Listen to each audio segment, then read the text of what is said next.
You know, Nancy, honey, this is what I call real dancing.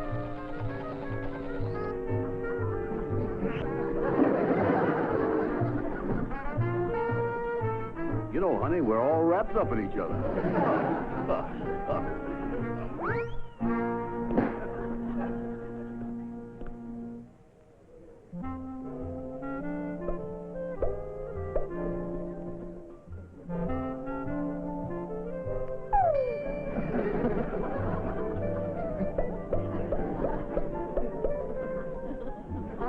Oh, Calvin. Sorry, honey. Calvin, I wonder if you pay the check. I told Mater I'd be home early. Wait a minute. Who is this guy, Mater? Oh, no, Calvin. Mater is your mother. Uh-uh. My mother's name is Sarah. Calvin, I mean my mother. We call her Mater. Oh. Well, have you told Mater about me yet? Well, not yet, Calvin. You see, I have to be very careful. She thinks every man is after my money. Then you haven't told her about us getting married? Well, I don't know about our getting married, Calvin. I know you care for me, but how do you know it's love? How do I know it's love? Honey, that's like asking Barney Oldfield if he knows how to shift gears.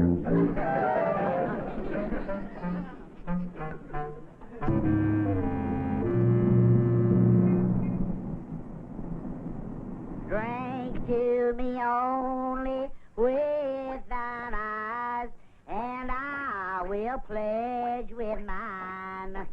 Or leave a kiss within the cup, and I'll not ask for wine. What you saying, sister dear? It's me all right, Maggie Bell.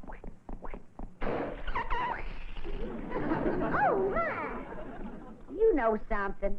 I either got to get a new mop wringer or wear a raincoat on cleaning day. You been shopping, sister? Yeah. And guess what I heard down at the beauty shop?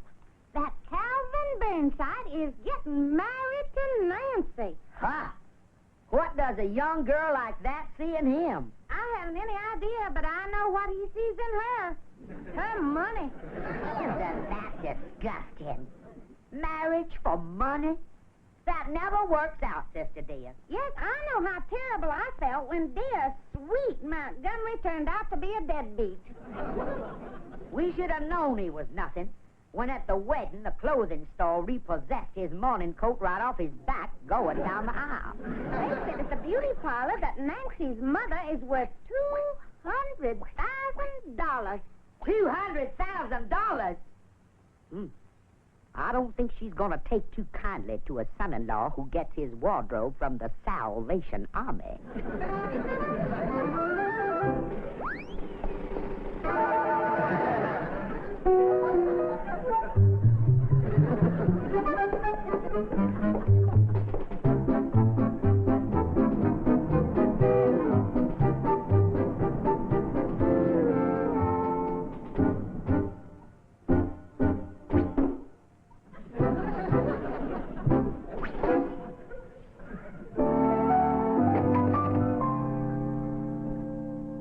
Colonel, congratulate me. I finally found the one girl in the world for me, and we're going to get married. Almost a bullseye. Well, Calvin, you have my sympathies. Sympathy? Oh, what's so wrong with marriage? Calvin, it's a sneaky way to do it. These quick weddings.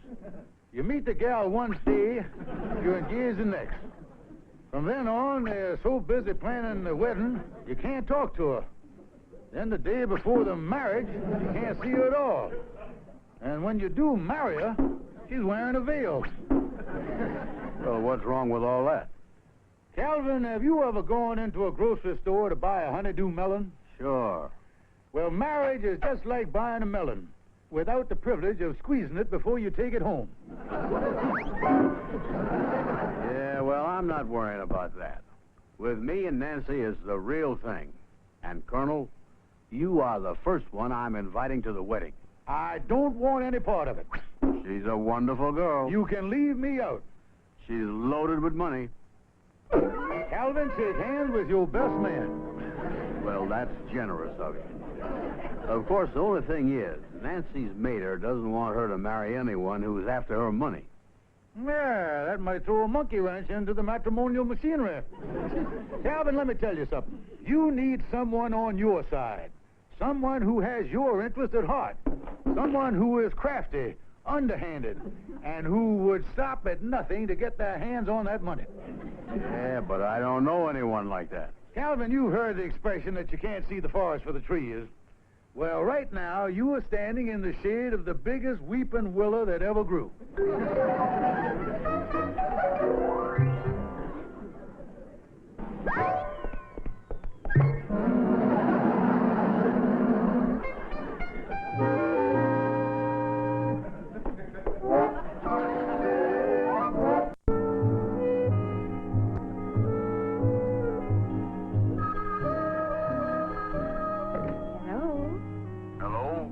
Nancy? Oh, Calvin, it's you. Yeah, Nancy, I've been talking to a friend of mine, and he's got a great idea. He suggests we elope without telling your mama. Oh, Calvin, if I did that, Mater would disinherit me. Funny how a great idea can go sour, isn't it? Well, you see, a while ago, I was in love with a boy named Rupert. We were engaged, but he never could put over his big deal, so Mater made us break up. She said that wedding bells will never ring for a man that's penniless. She did, huh? She said I must marry a man who is not after my money. You have money of your own, don't you, Calvin? Yeah. Matter of fact, I just came into some money recently. I'm going to consult my financial advisor this afternoon. I think I'm going to turn out to be a lot wealthier than I think I am. Oh, Calvin, you're getting more wonderful every minute. Bye-bye, Calvin.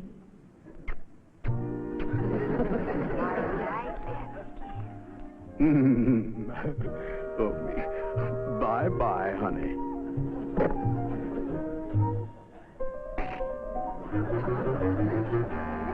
I got a good mind to sue the phone company.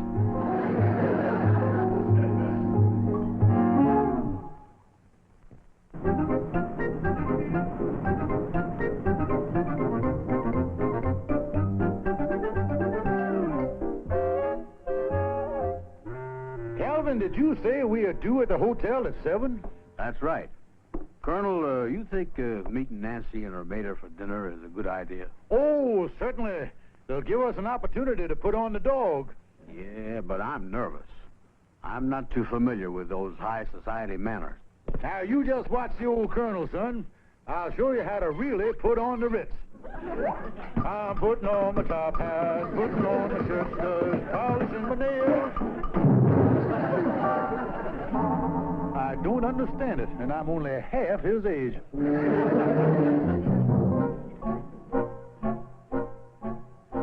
It's 7:30, Colonel. Nancy said she and her mater would meet us here at 7 in the hotel lobby. Wait, Calvin, is that Nancy coming through the door now? Isn't she a dreamboat? Yeah, but that dreadnought behind her must be her mother. Look at that pile of blubber coming across the room. Oh, There you are, Calvin. How did do? Colonel Montgomery J. Claxton of Nashville, Tennessee, and former colonel of the Breckinridge County Zouaves. At your service, ma'am. How do you do? I'm so sorry we're late, but I was stuck between Broadway and North Street. Oh, that's okay, just as long as they pried you loose. I beg your pardon. Nothing at all. Now, my dears, let us sojourn into the salon and partake of some of our gastronomic delights. Yeah, let's get in there and tie on the feedback. Nancy, may I take your arm? Why, thank you, Colonel. Calvin. Huh? Oh, yeah. Mayor, may I take your arm? Here's my arm. Mater, you better take mine. I wouldn't want to strain my innards before I tangle with the grub.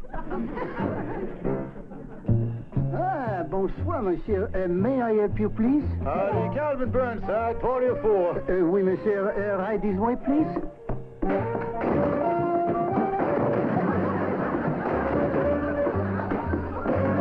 Voilà. There you are.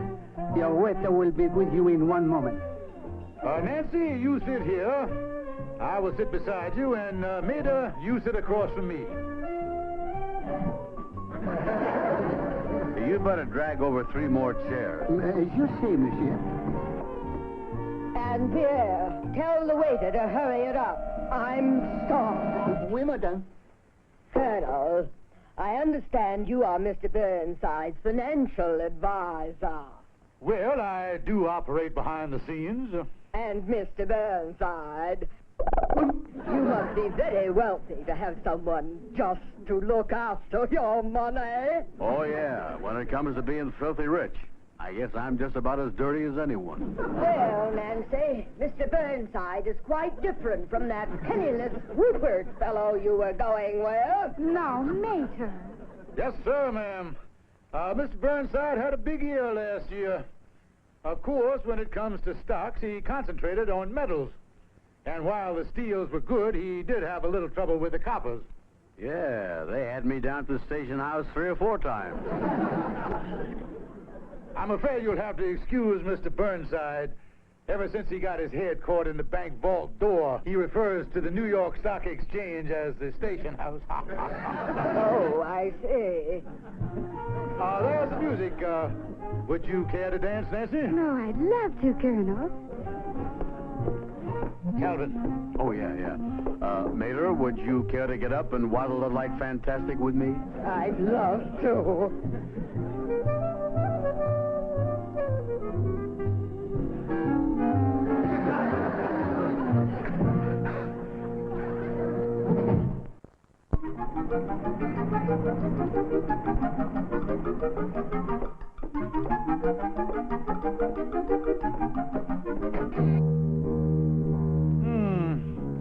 I guess the goon squad didn't wait up for me this evening.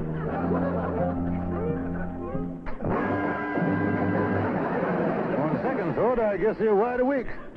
Well, good evening, my 2 charming creatures. Never mind that, Montgomery. Where have you been till this hour of the night? I have been assisting the Bluebird of Happiness to build a little love nest in the hearts of 2 of my dearest friends. What do you mean by that? I've been trying to help Calvin marry a young chick so we can move in on her mama's loot. You mean he's going through with this crazy idea of marrying that rich gal? Sure. We've been at a swanky restaurant trying to impress her and her fat mama. You sure you haven't been out with some hussy yourself? Oh, no, sister dear. You know I'll always be true to Maggie Bell. When a person has lamb chops in the icebox, he don't go out looking for pot roast. Well, all right. We're going to bed. Good night, Montgomery. Good night, sweetheart. Good night, Sister Sue.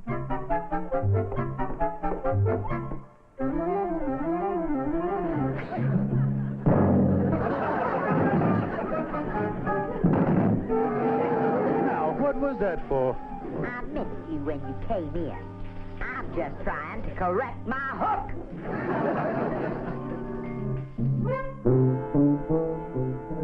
Oh, Nancy, this is wonderful news. Your Your mater says you can marry me, huh? Yes, she was so impressed with you last night. Someone who isn't interested in me for my money. Someone of your financial standing. I'm pretty rich sitting down, too. If Rupert only had the money you have, if he had put over that big deal, Calvin, it would have been Rupert instead of you. Yeah, that's too bad about Rupert, but when will you and I be sniffing the orange blossoms? Well, of course, Calvin, with all the money you have, I know you'll want us to have our own little dream cottage. Dream cottage? Well, now, wait a minute. Yes, Calvin, and I've had the place in mind for a long while. It's out on the parkway, and Calvin, it's only $12,000. $12,000? Yes, Calvin. And the day you buy it, the wedding bells will ring. I never figured it'd take $12,000 to make me a ding-dong daddy.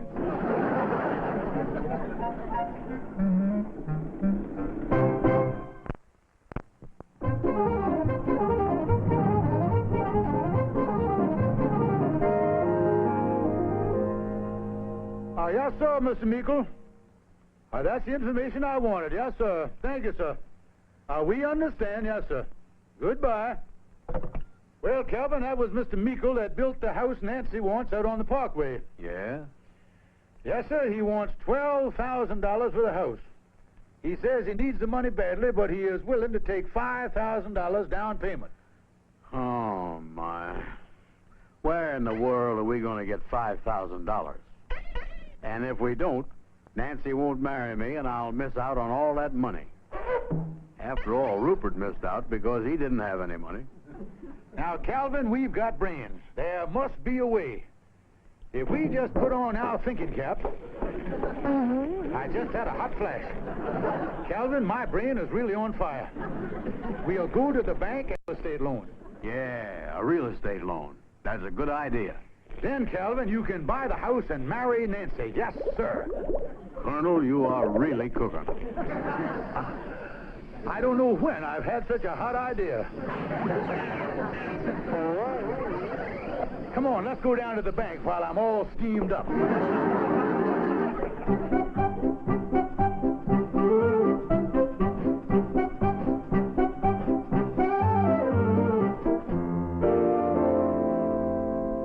May I help you? Yes, sir. We want to borrow $5,000. Please do come in.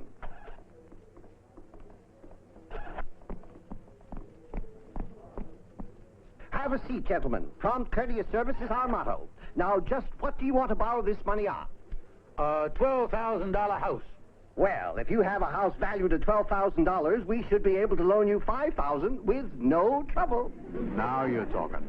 And what are you going to use this $5,000 for? To buy the house with. Now, just a moment. Do I understand that you want to borrow the money on a house that you don't even own? Oh, no, sir. You don't understand. We want to borrow money on a house we're going to own. I'm one of the newer men here. Perhaps Mr. Bertram can help us. Oh, Mr. Bertram! Yes, Abernathy. These two gentlemen wish to borrow $5,000 to buy a house. Yes. And they want to put up the house as collateral for the loan. Very good. But they don't own the house. Oh. Well, you've got to have the money to buy the house before you can borrow money on the house. Yes, sir, but you have to loan us the money before we can have the money to buy the house to borrow the money on the house. Mr. Kubala, could you come here for a moment? Yes, Bertram. What can I do for you? Mr. Abernathy and I have tried to explain to these two gentlemen why we can't loan them $5,000 to buy a $12,000 house to borrow money on till they have the money to buy the house. Well, now, it's really very simple, isn't it? I'm glad to hear that. Number one, you need $12,000 to buy the house. Well, all we're asking for is $5,000. Yes, sir. I've already saved the bank $7,000.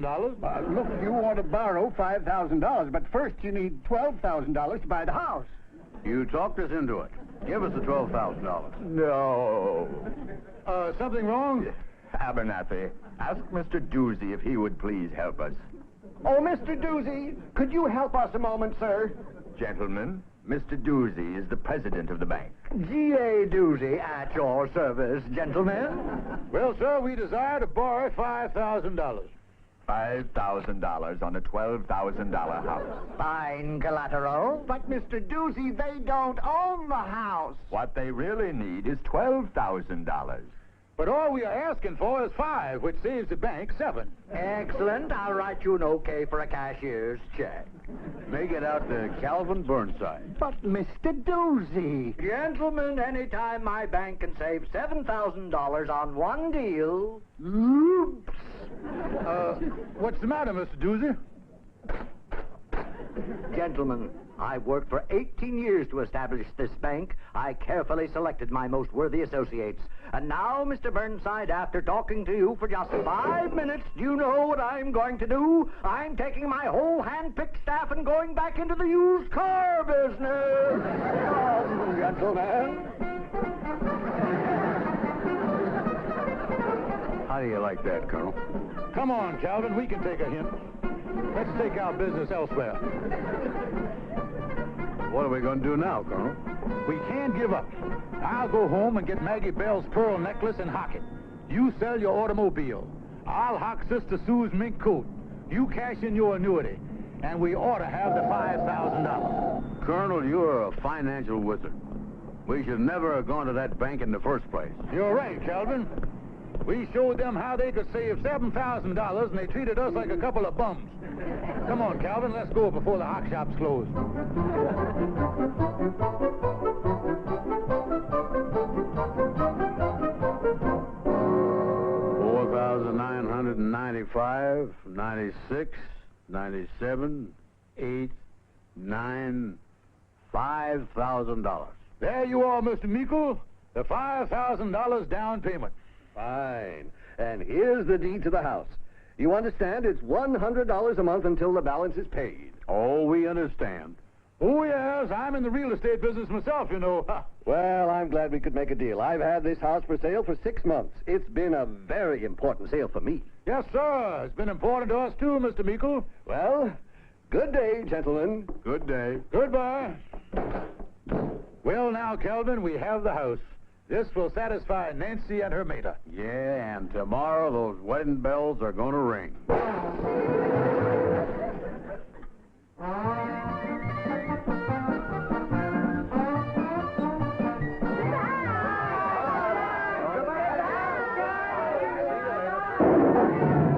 Oh, my darling, at last we're married. It was wonderful how you got that $5,000 for the house. Yes, Mrs. Rupert Meikle, and I wouldn't have gotten it if you hadn't maneuvered that poor sap Calvin Burnside into buying that house of mine. Montgomery, how come you're up for breakfast before noon? I got a bad case of insomnia. Could I have a piece of toast, please, Sister Sue? Tell me, Montgomery, how's Calvin's romance coming along? Yeah. I thought his marriage to that rich gal was all set. Ladies, if you don't mind, I'd rather not discuss weddings right now. For some reason, the whole subject of matrimony gives me shooting pains in my head this morning. Well, I don't think it's nice for you to say that about marriage when you're sitting right across from your wife. Yeah. I don't like the way you're acting this morning at all. Why don't you lovely ladies be sweet and nice to me and let me have another piece of toast? I'll be happy to. Won't you, Sister Sue? You see, my needs are simple. Ready. All I want to have Aim. is quiet. Fire! A chance to enjoy.